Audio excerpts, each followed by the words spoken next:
Welcome back to Broken Promises, the podcast where we share stories from the heart. My mother-in-law, Eleanor, was 62 and had been paralyzed for 4 years when her belly suddenly swelled up like she was 8 months pregnant. When my husband, Michael, installed a security camera, the scene that unfolded left him in utter shock.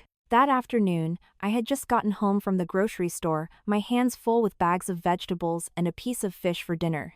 The moment I stepped into my mother-in-law's room, my heart plummeted. Eleanor, paralyzed for 4 long years, was lying on her side, a thick blanket pulled up to her waist. But what caught my eye wasn't her usual pale face, it was her abnormally round, taut belly, protruding like a woman about to give birth. I stood frozen for a few seconds, thinking I was seeing things. I even pinched my own arm to make sure it wasn't a hallucination.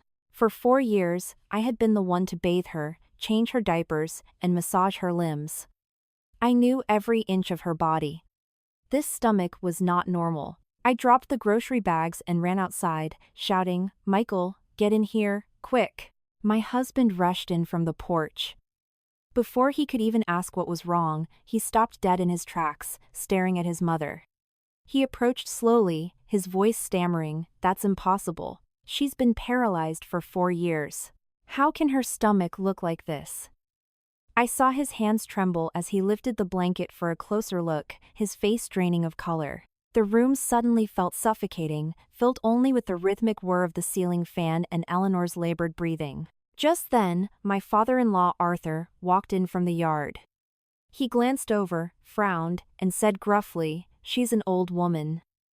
A swollen belly is nothing strange. What are you two making such a fuss for, acting like someone died?"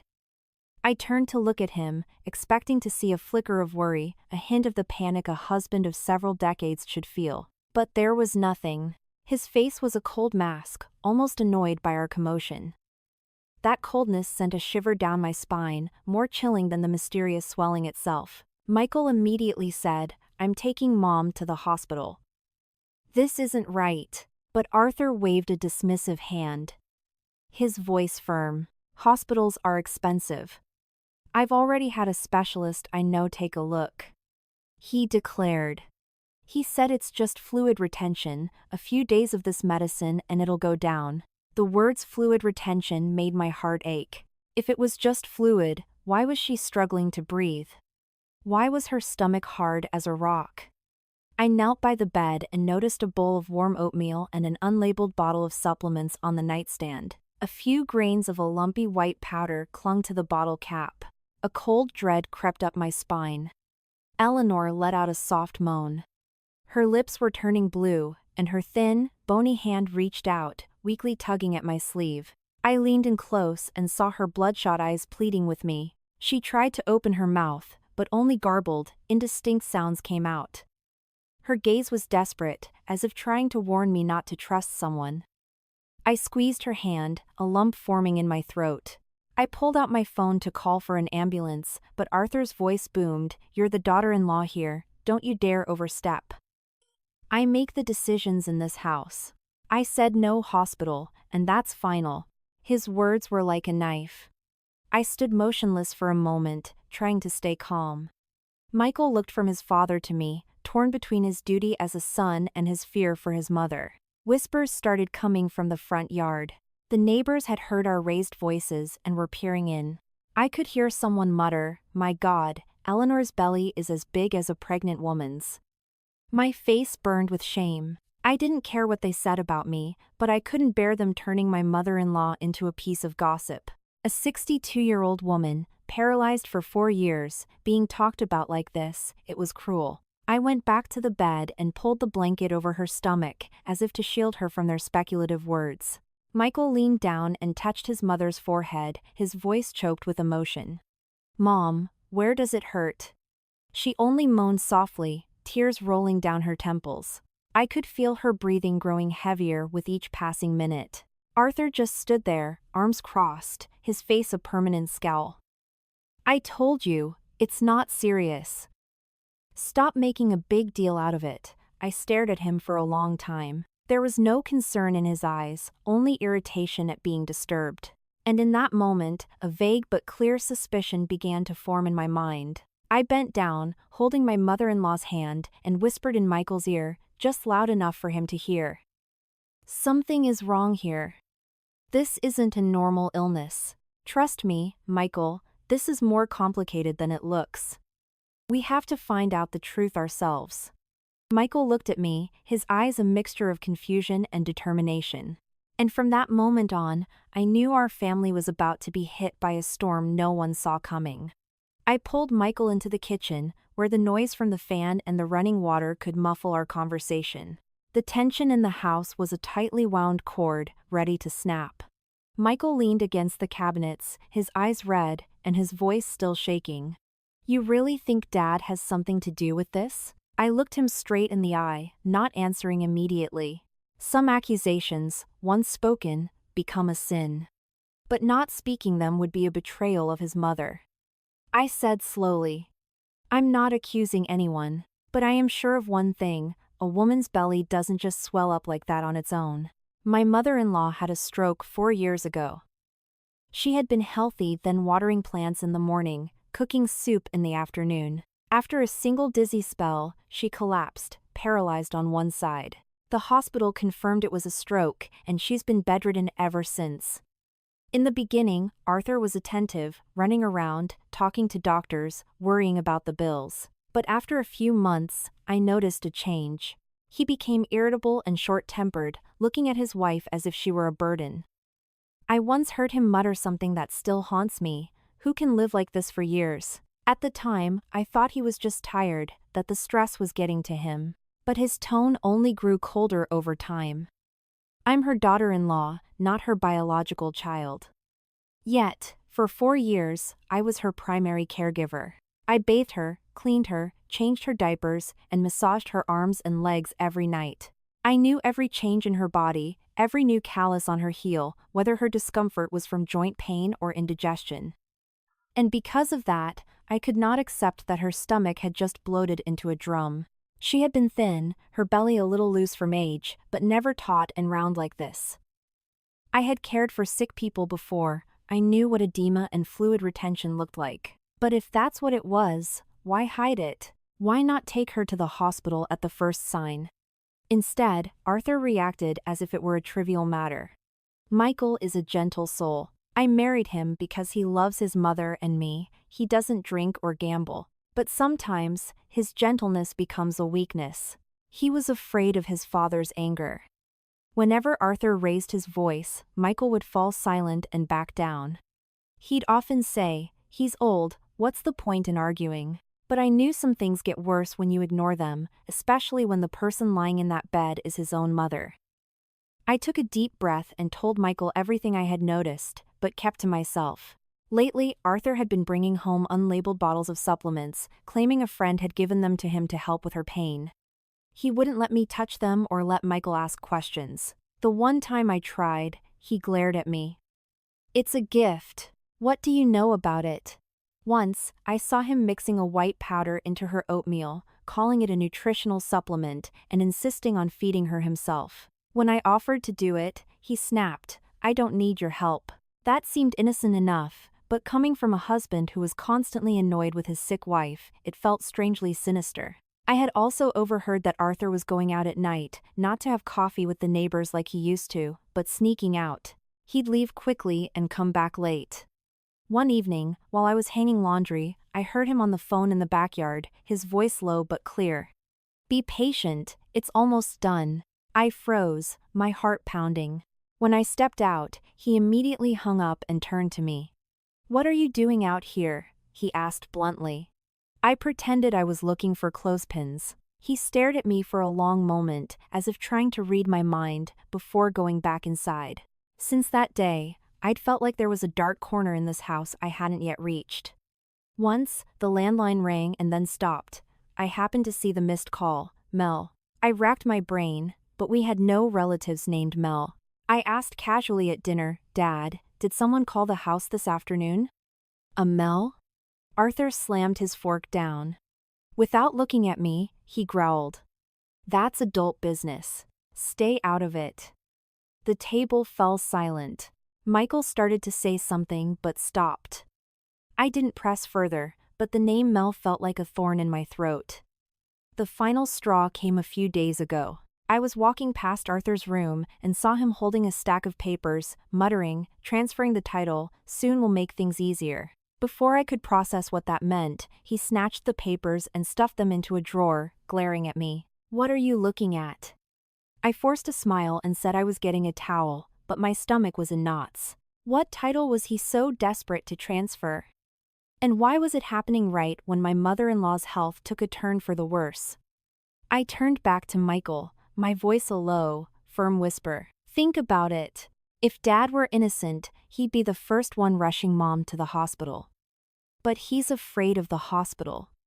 People are only afraid of doctors when they're afraid of being found out. Michael clenched his fists, his throat tight. He was silent for a long time before whispering hoarsely, I don't want to believe it. But I can't close my eyes to it either. I nodded, feeling a mix of pain and cold resolve. Suspecting your father-in-law is the last thing any daughter-in-law wants, but all the signs were pointing in one direction. Michael walked to the kitchen door and looked toward his mother's room, where her weak breathing continued. He turned back, his voice strained. All right. If he won't tell us, we'll find out ourselves. He pulled out his phone and started texting a friend who worked in electronics. I knew immediately what he was planning. To install a camera. Not to satisfy a morbid curiosity, but to save his mother when all other avenues were blocked. I said one thing, my voice soft but steady. Do it. But be discreet. One wrong move, and we lose everything. The next morning, Michael told his father he had to leave early for work and might not be back until late. I stood beside him, nodding obediently, trying to keep my face as neutral as possible. Inside, I felt like a tightly stretched wire, ready to snap at the slightest touch.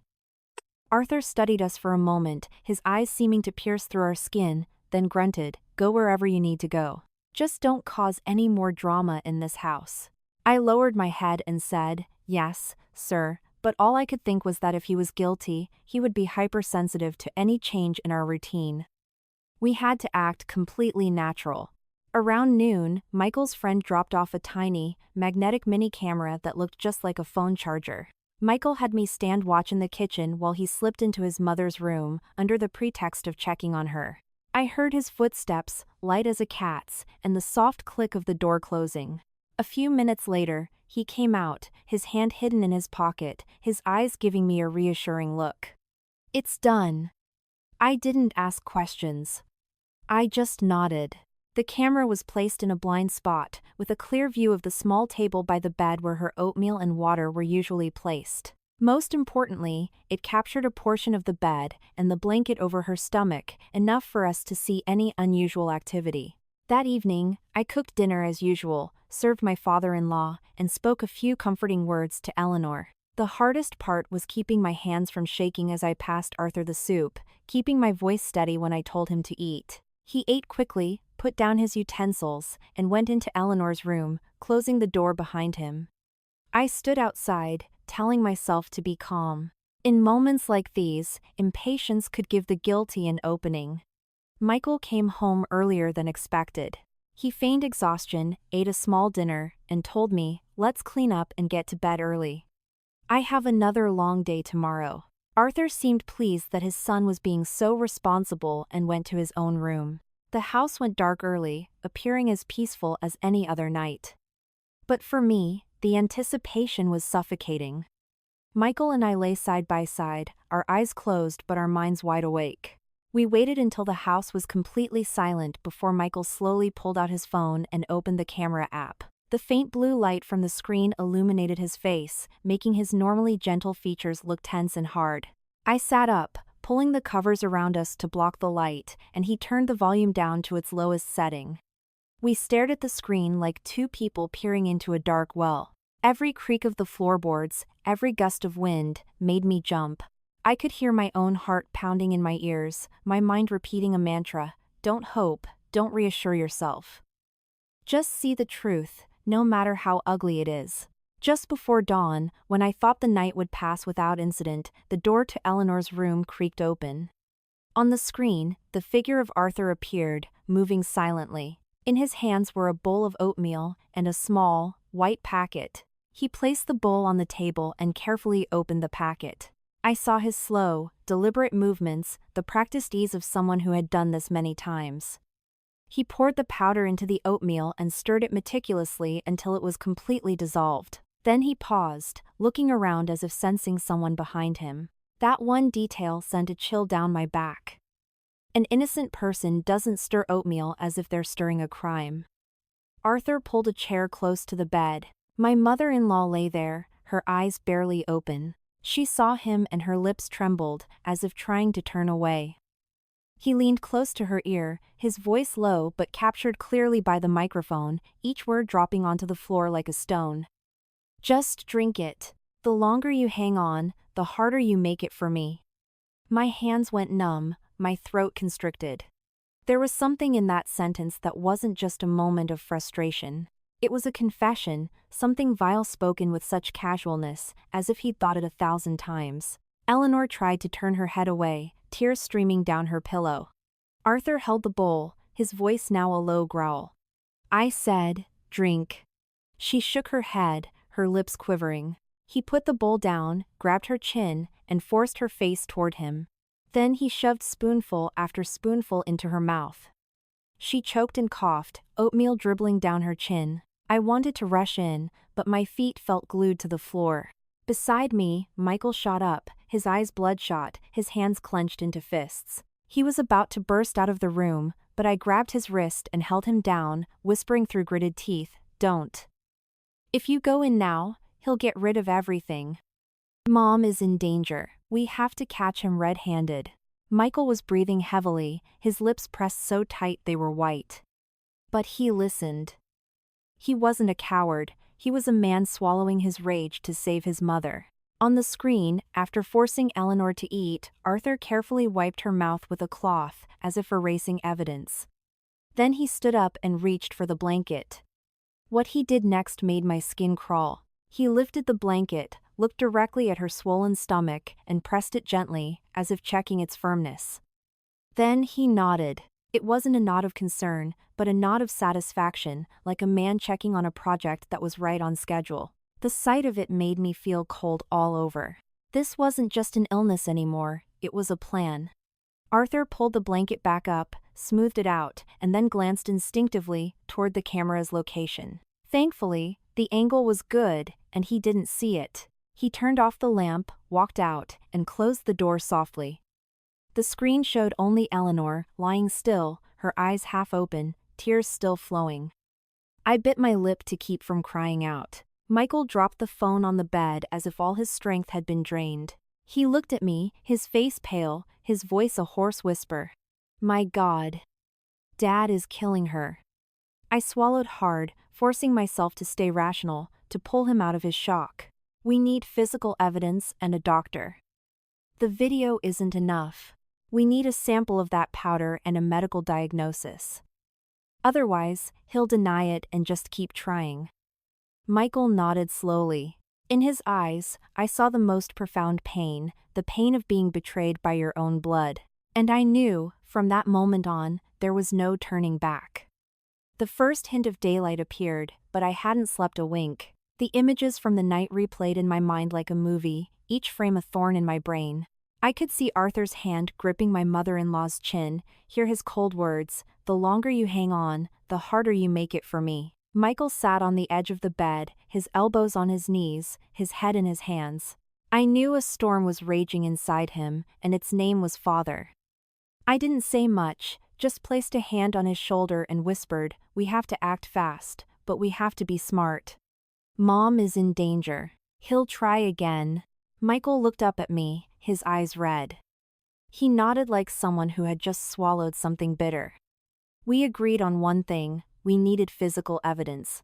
The video proved the act, but to expose what that powder was and bring this to light, we needed a sample and a professional opinion. I didn't want this to turn into a family brawl where the daughter-in-law was accused of slandering her father-in-law.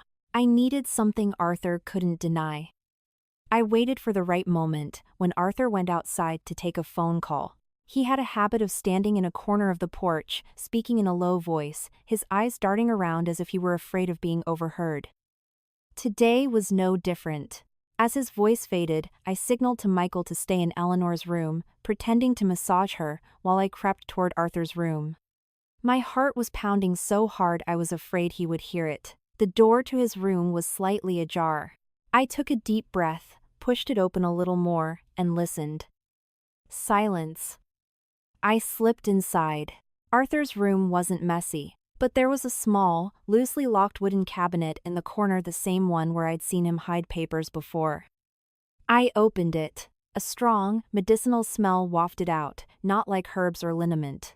Inside were several bottles of a brown syrup, some loose, pre-cut herbs, and, most importantly, several small packets of white powder wrapped in newspaper. Next to them was a plastic container with a handwritten label, "Take after meals."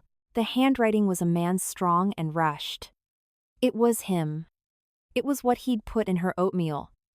I wasn't foolish enough to take everything. I took just one of the smallest powder packets, enough to get it tested.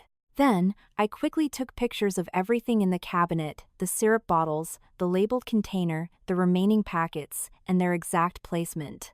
After taking the photos, I put everything back exactly as I found it, and closed the cabinet. I even wiped the handle with a tissue to remove any fingerprints. My hands were clammy, and a cold sweat dripped down my nose. As I was about to leave, my eyes fell on a slightly open desk drawer. I pulled it open. Inside were several folded papers, among them a bank transfer receipt. My heart leaped. The recipient's name was printed clearly, Melinda May. Mel from the landline was Melinda May. And there wasn't just one receipt, there were several, each dated a few weeks apart. The amounts weren't huge, but they were regular, like an allowance. If she was his mistress, it was obvious. If not, she was at least an accomplice. I didn't take the papers, just photographed each one, making sure to capture the dates. I noted a chilling detail: the transfers had become more frequent right around the time Eleanor's stomach had started to swell. I didn't want to jump to conclusions, but the coincidence was too stark to ignore. I closed the drawer and turned to leave when I noticed shredded paper in the trash can. Something compelled me to look closer. I picked up a few pieces and tried to fit them together like a gruesome puzzle. One piece had the letters WI, another had TLE Tran. I didn't need to complete it to know what they were. A will and a title transfer. My throat tightened. So I hadn't misheard him muttering about transferring the title. He was making plans on paper, possibly trying to get everything settled before my mother-in-law could recover, could speak, could live. Just as I left the room, I heard footsteps on the porch. I quickly darted into the kitchen and pretended to be washing dishes. Arthur came in and shot me a look as sharp as a razor. "Get breakfast ready, stop wandering around." I lowered my head and said, "Yes, sir," but in my heart, I had my answer. He was on guard, and people on guard are usually guilty. When Arthur was out of sight, I pulled Michael into the kitchen and showed him the photos and the small packet of powder. When he saw Melinda May's name on the receipt, his face changed. He gritted his teeth. "Let's call the police, we have enough." I immediately shook my head, my voice low but firm. "It's not enough. We need a medical diagnosis. Otherwise, he'll just claim it's a health supplement and we'll look like we're causing trouble. Mom will be the one to suffer." Michael slammed his fist on the table, his eyes burning. I knew he was in pain, but I had to keep him focused. I called Jessica, a friend who worked in pharmaceuticals. I didn't explain everything, just said I had a strange substance I needed her to look at. After a moment of silence, she said, "Don't let anyone take any more of that. It looks like a diuretic or a hormonal agent. The wrong dose could cause liver and kidney failure. An elderly person couldn't handle it." Her words sent a chill through me. Every spoonful of oatmeal last night was a spoonful pushing my mother-in-law closer to death. I turned to Michael and laid out the plan. "We have to get her to the hospital now. But we can't mention her stomach. We'll say she's having trouble breathing, that we need to get her heart and lungs checked. That way, Arthur won't have time to prepare." Michael nodded, his lips pressed into a thin line. We were about to call for a car when Arthur came out of his room. The moment he heard the word hospital, he flew into a rage. "I told you, she's not going." He lunged forward and snatched the phone from Michael's hand, shouting, "She's just weak. What's the point of going to the hospital and letting everyone laugh at us?" Watching him, one thing became clear: he feared the hospital like it was fire. A normal person worried about their spouse would be begging doctors for help. He was terrified of what they might find. I took a step forward and looked him straight in the eye. I didn't shout, but every word I said was like a nail being hammered in. "If you don't let us take her to the hospital, Dad, I will call 911. Arthur froze, his lips twitching. A flicker of pure hatred flashed in his eyes before he suppressed it and sneered, "You're quite the hero, aren't you? Trying to run my house?" I didn't answer. I just went back to Eleanor's room and held her hand tightly.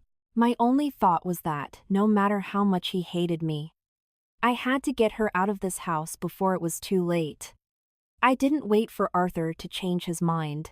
The moment he went to the corner of the yard to take a call, I signaled to Michael. We moved like we had rehearsed it. One of us supported her shoulders, the other her legs, and we carefully lifted Eleanor from the bed and carried her to the car. She was so frail, as light as a feather. But her hard, swollen belly made me both scared and heartbroken.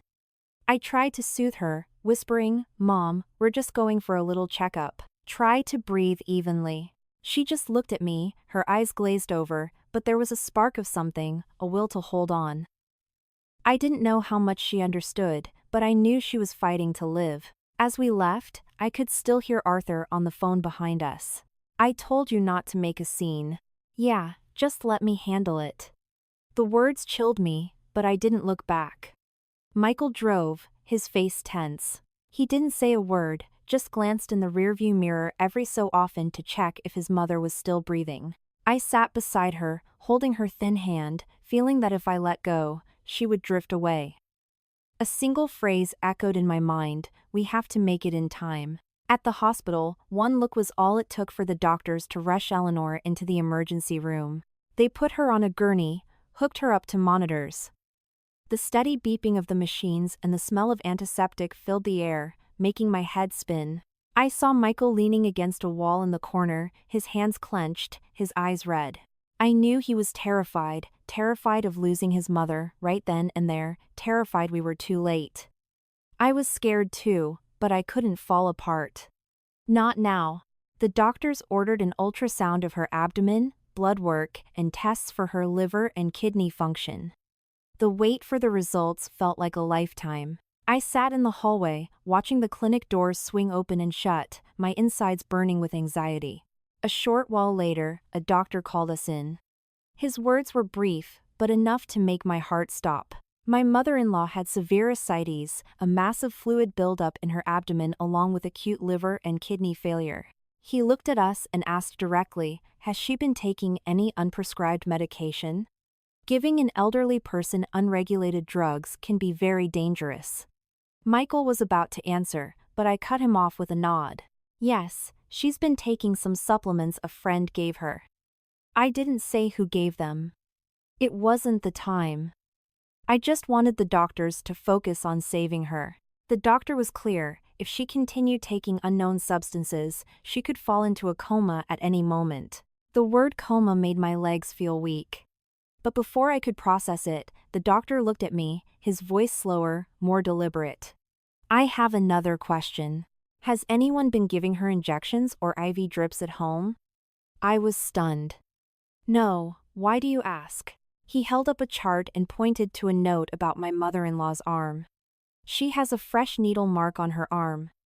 It's not an old one. It looks like someone recently administered an injection or tried to find a vein." I went completely numb. My ears started ringing, as if someone had poured a bucket of cold water over my head. I vividly remembered the camera footage, the times Arthur had sat by her bed for a long time, his hands hidden, leaning in close. My focus had been on the oatmeal and the powder. I thought he was just forcing her to eat. But if the doctor found a fresh needle mark, what else had he been doing? A secret injection in the dead of night, a drug that wouldn't kill instantly but would slowly break her down. My spine tingled with a new horror. If that was true, Arthur didn't just want her weak, he wanted her gone, quickly and quietly, without raising suspicion. Michael looked at me, his lips trembling. A needle mark? What does that mean? I gripped his hand, trying to keep my voice steady, so as not to alarm the doctor further. We have a caregiver who sometimes helps with massages. I didn't notice anything. Then I turned to the doctor and lowered my voice. Doctor, can you please keep this confidential for now? I'm worried. There might be someone in the family. The doctor looked at me for a few seconds, then gave a slight nod. I understood. The priority now was to save the patient. As for the rest, we should contact the authorities when we had enough proof. I stepped out into the hallway, my hands still ice cold. I took out my phone and called Arthur, putting on the act I had planned. I tried to sound meek. Dad, Mom's at the hospital. The doctors say she needs to be monitored, and they need a family member to come sign some papers. There was a pause on the other end. I expected him to ask how she was, if it was serious. But he didn't. Arthur asked a single question, his voice low and sharp. Did the doctors say her stomach looked like she was pregnant? I froze. I looked at Michael, then at the empty space in front of me, feeling as if I'd just been slapped with the hard truth. Michael heard it too, since I had the phone on low speaker. He stared in disbelief, his eyes wide, his lips trembling. I turned off the speaker and forced myself to say, Dad, just come to the hospital. We can talk here. Arthur growled, I'm busy. You sign the papers. Then he hung up with a cold, final click. I held the phone, my hand shaking. A husband who hears his wife is in critical condition and only asks if her stomach looks pregnant. What could that be but a guilty conscience? I immediately went back to the doctor's office and asked for copies of the test results and related paperwork. I didn't ask for anything out of the ordinary, just the documents a family member was entitled to have as evidence later. I also asked the nurse to make a detailed note about the fresh needle mark so it wouldn't be overlooked. Every piece of paper I held was a lifeline for my mother-in-law. When I returned to the waiting area, I found Michael standing by a window, pale and motionless. He showed me his phone. A message from an unknown number was on the screen. It was one short sentence: if you want your mother to live, you'll learn to be smart and stay away from Arthur. I read the message, my throat dry. I looked at Michael, then toward the emergency room where his mother was lying. In that moment, I understood completely. This wasn't just Arthur. Behind him, another hand was pulling the strings, watching us, threatening us into silence. From that moment on, this was no longer just a family matter. This was a war, and we had to fight to save my mother-in-law's life, no matter the cost. The text from the unknown number felt like a cold slap across the face. I didn't say anything at first, just gripped the phone and pulled Michael toward the stairwell at the end of the hall, where there were fewer people. Michael looked at me, his eyes red with fury. "Who sent that?" he growled. I showed him the message. "If you want your mother to live, you'll learn to be smart and stay away from Arthur." He gritted his teeth, ready to storm back to the doctor's office, but I grabbed his arm. "Don't make a scene," I urged. He yanked his arm away, his voice erupting in a pained whisper. "What are you afraid of?" "That's my mother in there." I looked him straight in the eye, my words coming fast but clear. "I have every right to be afraid. We need that fear to save her. If you go shouting now, they'll go home and destroy every piece of evidence. Mom can't wait for us to vent our anger." Michael froze, his chest heaving. I knew he wanted to break something, but emotions wouldn't save anyone right now. I lowered my voice. "We need to know who's watching us, who's behind this message. They wouldn't have used Dad's name if it was just an empty threat." He bit his lip and nodded. I immediately called my friend Jessica again. "Jess, how do I get access to the hospital's security camera footage?" I asked, trying to sound calm. "What's going on?" she asked, her voice hushed. I didn't give her the long story, just said, "Someone is watching us, sending threats. I need to know who's been in and out of the ER area." Don't do anything rash, she warned. You can't just demand to see it. But you can ask security to notify the head nurse. The most important thing is to log the time. Who showed up, what they were wearing, who they were with. I thanked her and hung up, my mind already racing. When Michael and I got back to the ER, we saw Arthur walking toward us. He was wearing a dark jacket, holding a file, his face like stone. The chilling part was that he didn't ask a single question about his wife. Not, "How is she?" or "What did the doctor say?" The moment he saw me, he snarled, "Did you bring her here just to humiliate our family?" I stood my ground. "I brought her here so she could keep breathing," I said, my voice steady. "This isn't about family honor right now." He stared at me, his eyes burning with hatred. "I know you're a troublemaker," he hissed, his voice low and threatening. "If you want peace, you'll sign this." He pulled a folded paper from his file and shoved it into my hand. "What is this?" Michael demanded, stepping forward. Arthur shot him a glare. "Stay out of it. You're a child." I unfolded the paper. The bold heading made my heart hammer against my ribs. It wasn't an admissions form or a treatment consent form. It was a power of attorney, coldly worded, granting full authority over Eleanor's care and medical decisions to a designated person. I read the line giving the designee the right to decide on medical interventions in necessary cases, and my skin crawled. I looked up at Arthur. He wanted to hold the key to my mother-in-law's life and death in his hands, signed in black and white. Michael snatched the paper, his eyes wide with disbelief. "Are you insane? Mom is still alive, and you're making her sign this?" "I'm her husband," Arthur growled. "I have the right." The word right made me sick. What right did he have after being caught on camera, forcing her to take that powder? I pulled the paper back, looked at him, and said flatly, "Are you treating Mom like an object to be signed away?" He sneered. "Don't be so dramatic." My blood boiled. I didn't argue anymore. I tore the paper in half right in front of him, then tore it again, letting the pieces flutter to the floor like something dirty. A few people in the hallway turned to stare. Arthur's face went pale for a second, then he lunged at me, his face inches from mine. "You'll pay for that," he hissed. I didn't flinch. "I'll pay for whatever I have to, but I won't sign a piece of paper that lets you kill my mother." Just then, a choking sound came from the ER.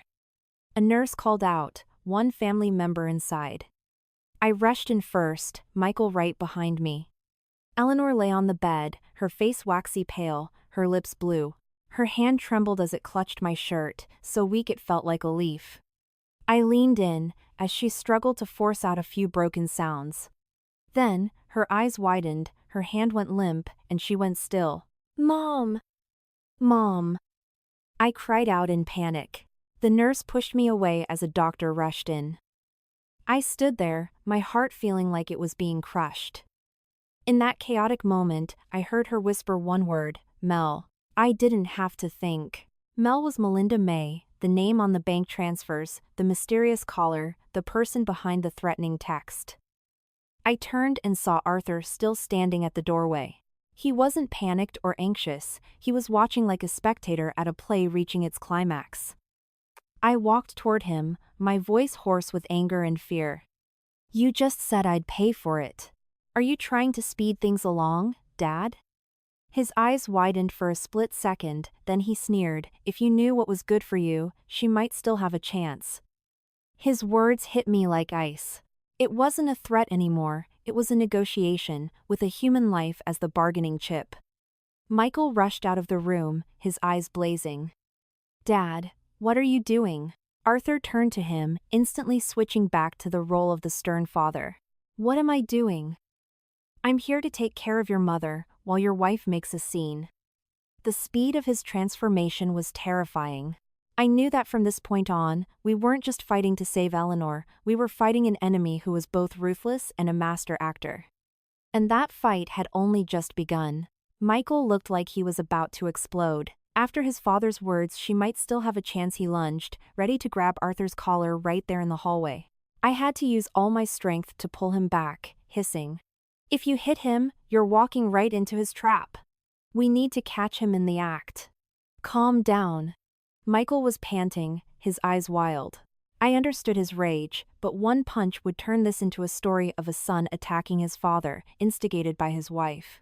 Meanwhile, Eleanor would still be lying there, helpless. I called Jessica again. Jess, I need a favor. My mother-in-law is in critical condition. I think someone's been poisoning her. Can you just tell the doctor on duty to restrict family members from giving her any food or drink, and especially not to let anyone touch her IV line? Stay right there, Jessica said. I'm coming up.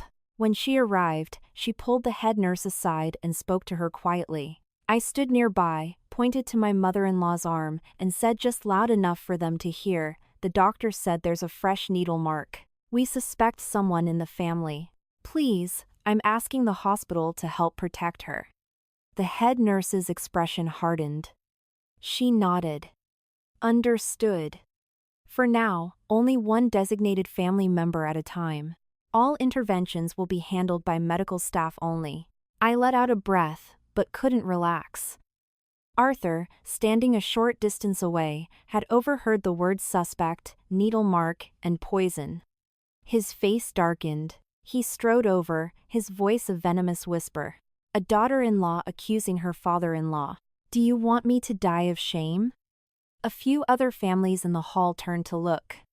I knew he was trying to win the crowd, to paint me as the disrespectful one before I could present any proof. I didn't scream or argue. I just looked him in the eye and said, "You won't feel shame because of what I say, Dad. You'll feel it because of what you did." He raised his hand as if to strike me, but lowered it when he saw the nurse and others watching. He changed tactics in a flash, turning to Michael. Do you hear what your wife is saying? She's trying to tear this family apart. Michael's lips trembled, but he didn't speak. He just looked at his father with an expression I had never seen before, a mixture of pain, doubt, and contempt. I knew words were no longer enough.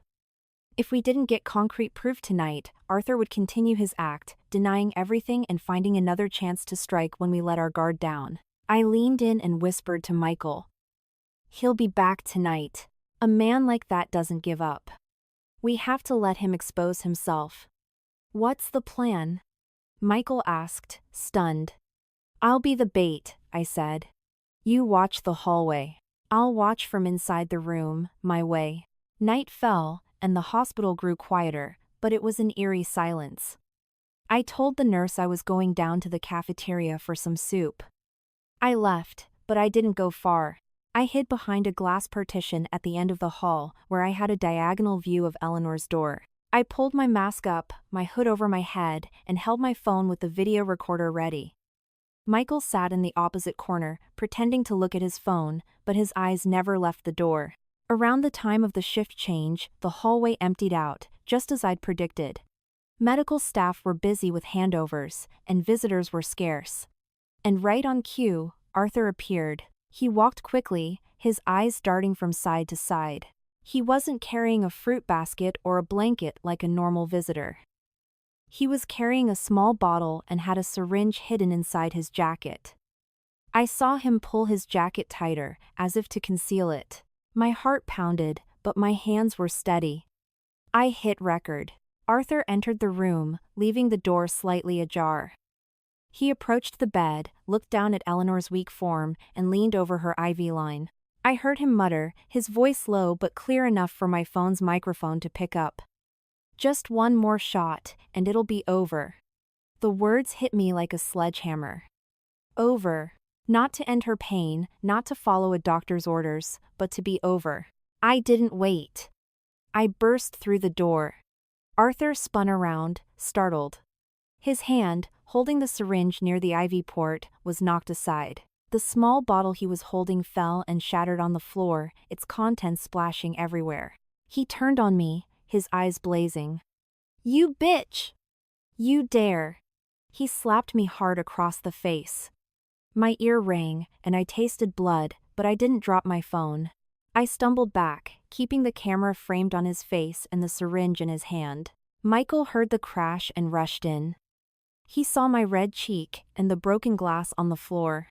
"You hit my wife," he roared. Arthur, no longer acting, screamed back, his guard completely down. "She deserves it. She ruined my plan." That one sentence was all we needed. What plan? The plan to inject a lethal dose of something, of course. A nurse heard the commotion and ran in, followed by the doctor on duty. Hospital security guards rushed over and grabbed Arthur. He struggled, still shouting, "I'm her husband. I have the right." I clutched my cheek, but I held my phone up high, my voice not loud, but cold as ice. "I have it all on video. Your face, the syringe, and what you just said. Anyone touches my mother again, this goes straight to the police." The room fell silent. Michael stood by his mother's bed, his eyes red, his voice shaking. "Dad, were you really going to kill her?" Arthur didn't answer. He just glared at me with pure hatred, as if I had stolen something precious from him. But I knew what I had stolen back. It was my mother-in-law's life. At least, for tonight. After the chaos, the hospital restricted Arthur from getting near Eleanor. The head nurse was firm, only one family member was allowed in, and all patient contact required a staff member present. I was relieved, but also worried. A man who was used to striking from the shadows would only become more desperate when cornered. Michael wanted to stay at the hospital to watch over his mother. I told him, "You stay here. I'm going home to get the lab results, the medicine sample, and the USB drive with the camera footage. We need to gather everything before he gets a chance to go home and clean up." He grabbed my hand, his voice hoarse. "Be careful. If anything happens to you, I won't be reckless," I said, trying to sound calm. "I'm just going to get the truth." The drive home was on deserted streets. My cheek still throbbed from the slap, but that pain was nothing compared to the chill I felt thinking of his words. "She ruined my plan." I let myself into the house, and my heart sank. There was a brand new, shiny lock on Arthur's bedroom door. He usually just used a simple bolt. This was a deadbolt. The door was shut tight. He was destroying evidence. I stood there for a moment, listening. The only sound was the ticking of the clock. I called out, trying to sound natural in case he was inside. "Dad? I'm home to get some things for Mom." No answer. I called again. Still silence. My heart raced. Either he wasn't home, or he was hiding. Either way, I couldn't wait. I called Vince, a locksmith we knew from the neighborhood. "Vince, I'm locked out of a room, and I need it opened. Fast. Can you help?" He sounded sleepy but agreed to come over in 15 minutes. While I waited, I paced the living room, my mind racing. I had to do this quietly, without alerting the neighbors. I needed evidence, not another confrontation. When Vince arrived, he whistled. "This is a new lock. Can you open it?" I asked quietly. "But please, you stay out here. I'll go in alone. It's a complicated family matter." He seemed to understand and got to work. With a soft click, the lock gave way. I pushed the door open, my heart in my throat. The smell of stale medicine and old paper hit me. I closed the door silently and turned on a small lamp. The room was tidy, too tidy. I went straight to the wooden cabinet. This time, I wasn't looking for the powder, I was looking for a motive. I rummaged quickly, trying to keep everything in its place. And then I found it. Tucked away was a thick file. Inside was a copy of the house deed, loan documents with shockingly high numbers from what looked like a loan shark, and something that made my blood run cold, a life insurance policy in Eleanor's name. I looked at the beneficiary section and nearly dropped the folder. It wasn't Michael or any of the children. It was Arthur. He wasn't just trying to get her out of the way, he was planning to cash in on her death. I photographed every page, the policy number, the date it was signed. It was all recent. My hand trembled, not with fear, but with disgust. As I was putting the file back, I felt a lump at the bottom of the drawer. I reached in and pulled out a mini voice recorder, no bigger than my 2 fingers. I froze. What was this for? I pressed play. A woman's voice, sharp and cold, filled the silent room. Just make sure she goes peacefully, Arthur. Once the house is in my name, we can go public. My hair stood on end. I had never met this woman, but her chilling tone confirmed my worst fears. Then, Arthur's voice came on, hoarse and strained, completely different from the booming voice he used with me. Don't worry. My daughter-in-law is a fool. Michael is soft. As long as Eleanor can't talk, we're fine. Tears stung my eyes. Not of sadness, but of humiliation.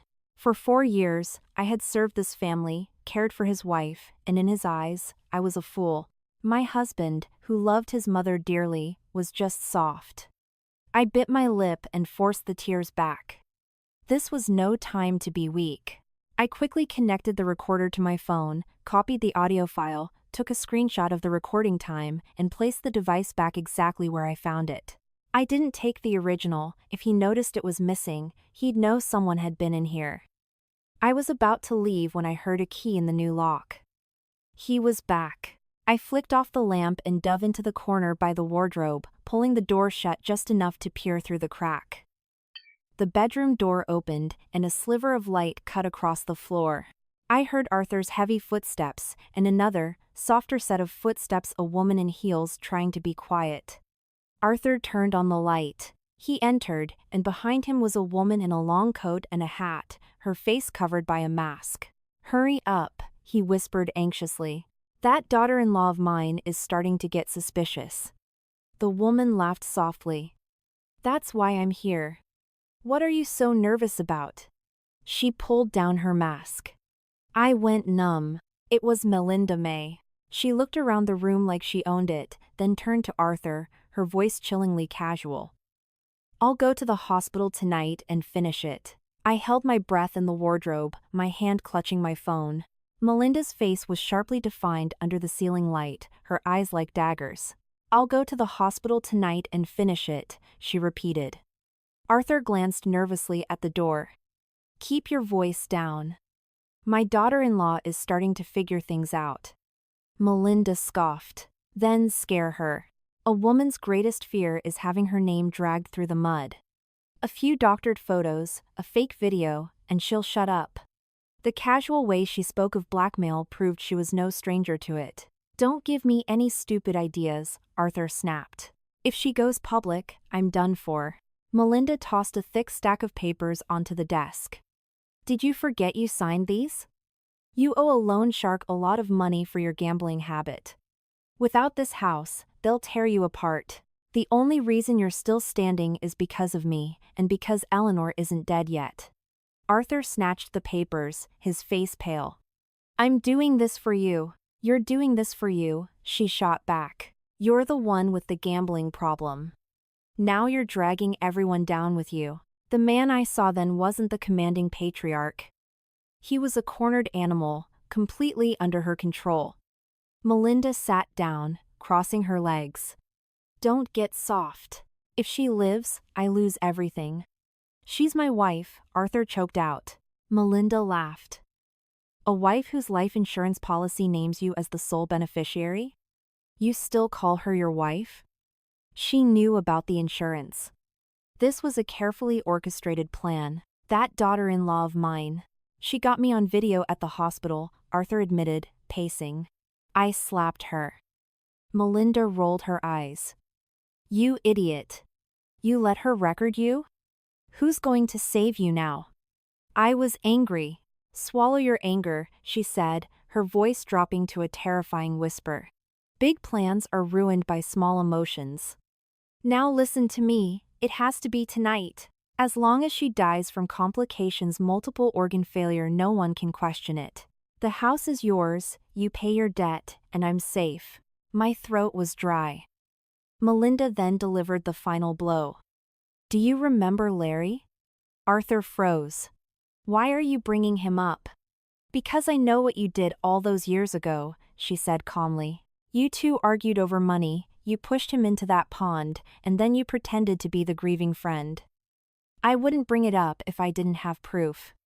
I know the right people to dig up old secrets. Arthur was shaking. You're threatening me. No, she said. I'm reminding you of the noose around your neck. You do what I say, or you won't just lose the house. You'll go to prison for what happened to Larry. It all clicked into place. Melinda wasn't just his mistress, she was blackmailing him. And to keep his secret safe, Arthur had to silence my mother-in-law. Eleanor knew about Larry, Melinda continued. She overheard you two talking right before her stroke. She has something to note, a witness. That's why she has to be silenced, permanently. She's paralyzed. What can she do? Paralyzed people can still live. And as long as she's alive, she's a threat. I need her dead. The air in the room was thick with malice. I forced my trembling finger to hit the record button on my phone. I had to capture every word. Arthur finally relented. I'll go to the hospital tonight. You get the drug. Melinda pulled a small vial from her purse. It won't be instant. It'll just cause respiratory failure. The doctors will call it a complication. Be clean. Don't let anyone see you. He took the vial, his hand shaking. As they started to leave, my foot accidentally brushed against a piece of plastic on the floor. It made a tiny crack. Who's there?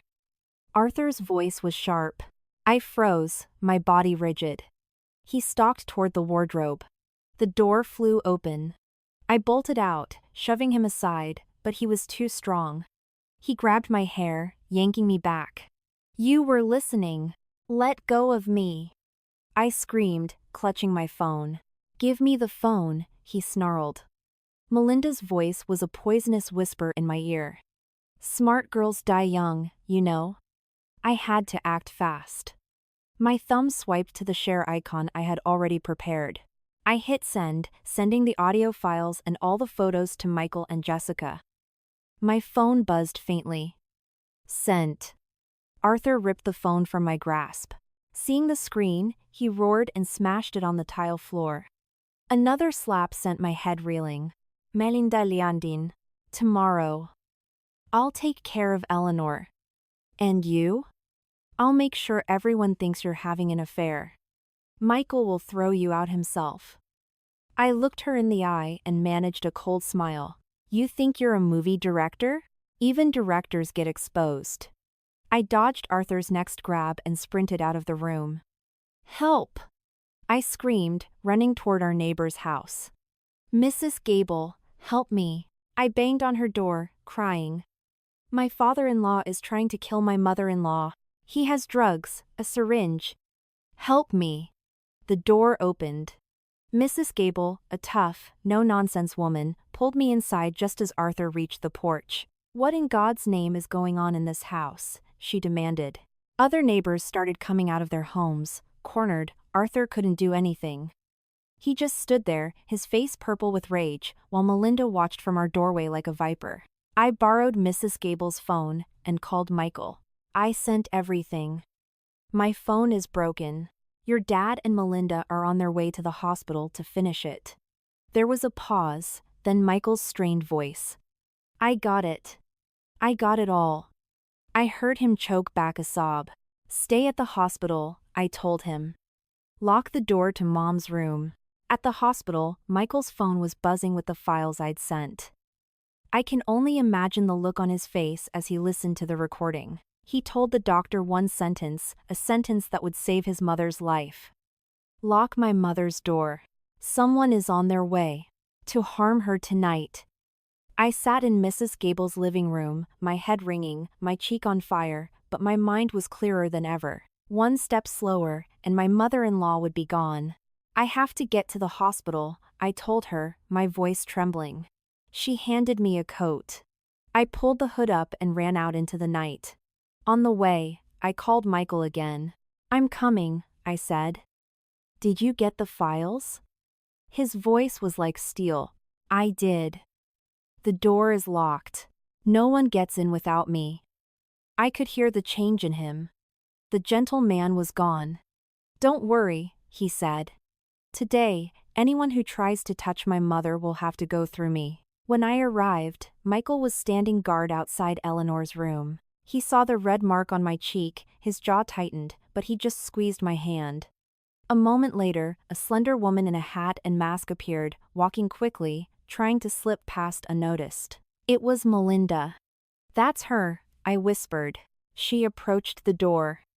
"I'm a friend. I'm here to see Eleanor," she said sweetly.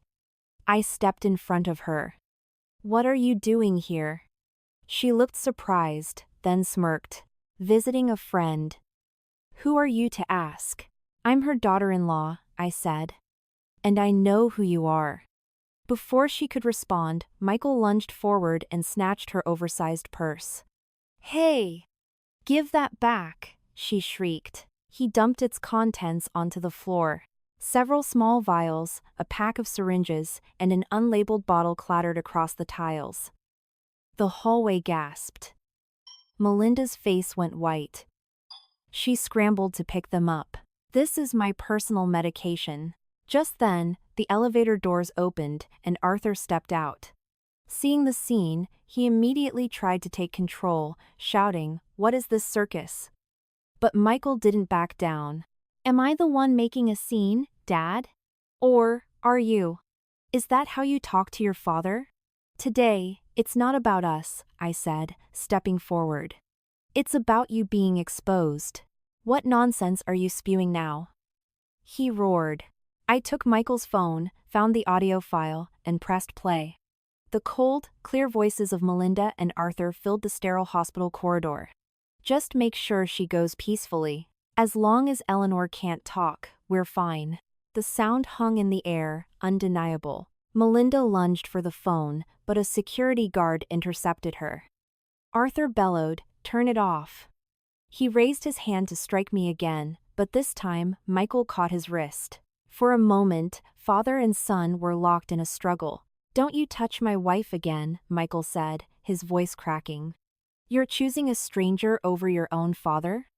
"I'm choosing the person who is trying to save my mother." The words hit Arthur like a physical blow.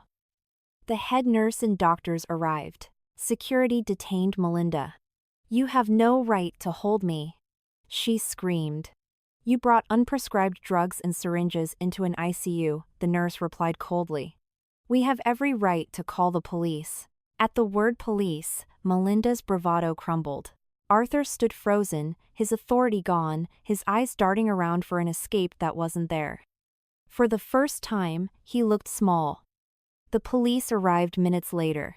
They questioned everyone, took the bag of drugs as evidence, and played the recording. It was over.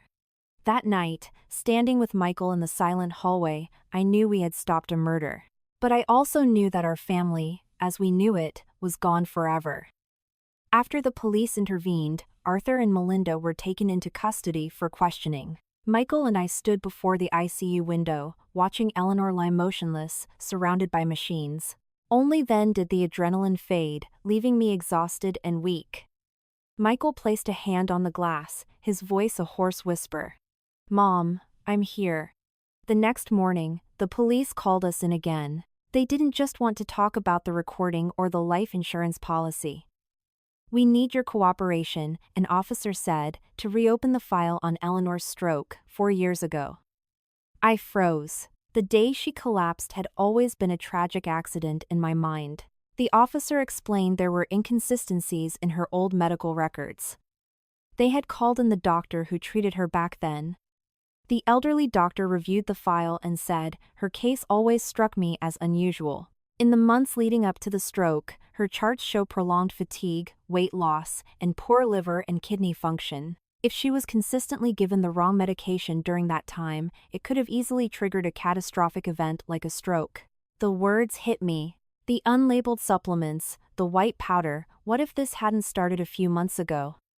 What if it had been happening for years? A slow, methodical poisoning, designed to look like a natural decline. Michael slumped into a chair, his face ashen. "Are you saying my mother was poisoned?"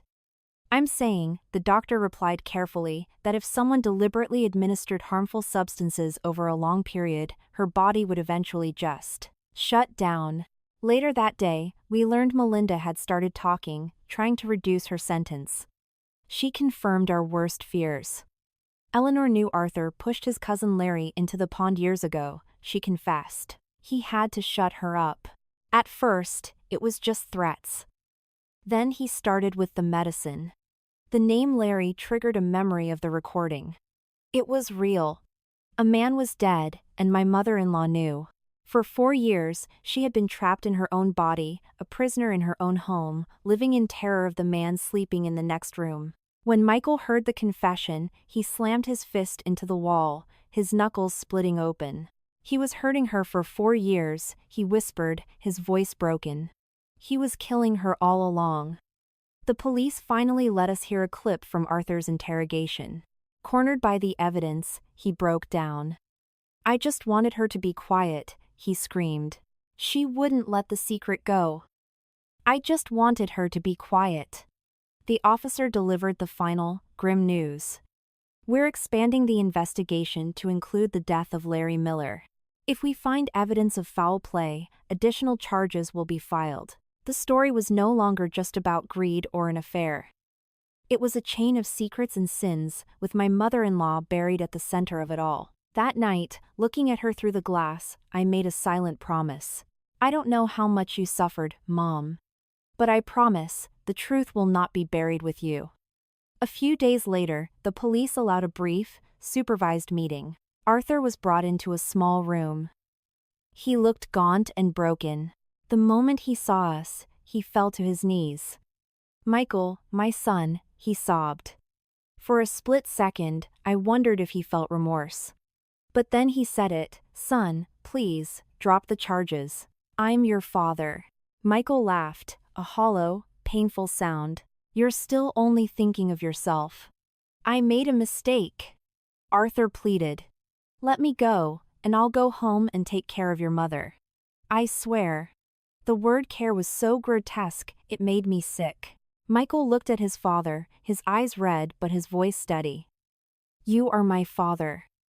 But my mother is my life." Arthur's face contorted with rage. He turned to me. "This is all your fault. You destroyed this family." "You destroyed it, Arthur," I said, my voice calm. "You destroyed it the day you decided a human life was worth less than a house and a secret." He was about to lunge when the guards stepped in. As they led him away, he looked back at Michael, his eyes filled not with remorse, but with the empty despair of a man who had burned every bridge and now stood alone in the ashes. After the confrontation, my mother-in-law was moved to palliative care. The doctors were gentle. "We'll do everything we can to keep her comfortable," they said. "But the damage to her organs is too severe. She's been fighting for a very long time." A very long time. The words echoed in my head. For 4 years, she hadn't just been sick. She had been fighting a silent war. Michael and I took turns sitting by her bedside, holding her cold hand, watching the numbers on the monitors. One morning, as I was wiping her face with a warm cloth, her eyes fluttered open. They were clearer than they had been in years. She looked at me, a long, searching gaze, and her frail hand reached for mine. Her lips trembled as she forced out the words, her voice a faint whisper. "Don't blame anyone. Just live with integrity." My throat closed up. After all she had been through, after being betrayed by the man who should have protected her, her final words were not of vengeance, but of grace. Michael walked in just then, and saw she was awake. He fell to his knees by the bed. "Mom, I'm so sorry," he wept. "I'm so sorry I trusted the wrong person."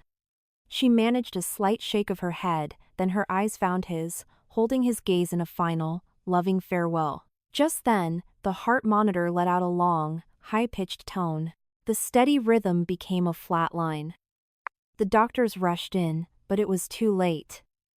Michael collapsed, not with a shout, but with a terrible, soul-crushing silence. He had lost his mother, and he had lost her in the most painful way imaginable. The funeral was held on a gray, drizzly day. A few months later, the trial concluded. Arthur was found guilty of attempted murder, aggravated assault, and insurance fraud. The investigation into Larry Miller's death was reopened, leading to a separate murder charge. Melinda received a long sentence as an accomplice. I thought I would feel a sense of victory, But sitting in that courtroom, all I felt was a profound emptiness. Justice had come, but it couldn't bring Eleanor back. That evening, I lit a candle in front of her photograph. "I couldn't save you, Mom," I whispered. "But I saved the truth. And I will live as you asked with integrity." I looked over at Michael. He sat in silence, the grief a permanent shadow in his eyes. Our house was quiet now. The storm had passed, but it had taken everything with it. Some lessons in life come at a cost too high to bear, paid for with the pieces of a broken home. In the end, what remains is not hatred, but a stark, painful clarity. A family is not a place to hide secrets, but a place where the vulnerable must be protected. When greed poisons love. The tragedy doesn't just claim the victim, it destroys the humanity in everyone left behind.